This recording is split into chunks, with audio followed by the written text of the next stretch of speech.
കോട്ടയത്ത് താമസിച്ചിട്ട് മാംഗോ മെഡോസിൽ പോയില്ലെങ്കിൽ എങ്ങനെയാണ് ശരിയാവുക? അപ്പോൾ അതിൻ്റെ ചെറുക്കൻ്റെ നിർബന്ധം കാരണം ഞങ്ങൾ ഫൈനലി മാംഗോ മെഡോസിൽ പോയി കേട്ടോ.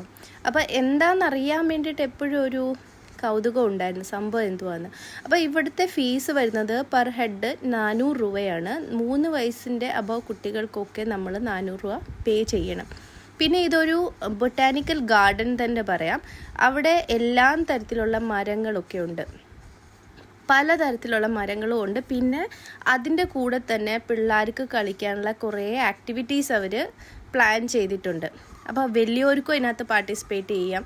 കുറേ ഫിഷിംഗ് സംഭവങ്ങളുണ്ട്. പിന്നെ ഏറ്റവും വലിയ ബൈബിൾ ബുക്കുണ്ട്, കുറച്ച് കാവിൻ്റെ പോലത്തെ സെറ്റപ്പ് ഉണ്ട്, പിന്നെ കുറേ സ്റ്റാച്യൂസ് ഒക്കെ ഉണ്ട്. അങ്ങനെ കുറേ കാര്യങ്ങൾ. പിന്നെ ബോട്ടിങ് അവിടുത്തെ ഒരു മെയിൻ അട്രാക്ഷനാണ്. ഫാമിംഗ് ഉണ്ട്, ആനിമൽ ഫാമിംഗ് ഉണ്ട്. അങ്ങനെ പിന്നെ കുറേ പഴയ കാലത്തെ കാര്യങ്ങളൊക്കെ, ഇങ്ങനെ റോപ്പ് മേക്കിങ്ങും പിന്നെ ഈ പോട്ട് മേക്കിങ്ങും, ഇതിനൊക്കെ നമ്മൾ എക്സ്ട്രാ ഒരു 100 റുപ്പീസും കൂടെ കൊടുക്കണമെന്ന് തോന്നുന്നത് നമ്മുടെ ടിക്കറ്റിൽ ഉണ്ടായിരുന്നില്ല. അപ്പോൾ അങ്ങനെ ഒരുപാട് ആക്ടിവിറ്റീസ് അവർ പ്ലാൻ ചെയ്തിട്ടുണ്ട്. പിന്നെ കുറച്ച് ആനിമൽസിനെ അവർ കാണിക്കാൻ വെച്ചിട്ടുണ്ട്. ഒരുപാടില്ല, കുറച്ച് ആനിമൽസേ ഉള്ളൂ. ബട്ട് പിള്ളേർക്കൊരു എൻ്റർടൈൻമെൻ്റ് ആണല്ലോ.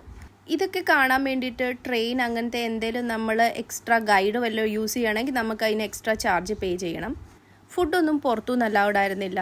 പിന്നെ ഇത് ഒരു ഏലത്തോട്ടം എന്ന് പറഞ്ഞൊരു സെറ്റപ്പാണ്, ടീ ഗാർഡനൊക്കെ ആയി. പിള്ളേർ ഒരുപാട് കളിച്ച് ഫൈനലി ഉറക്കായി.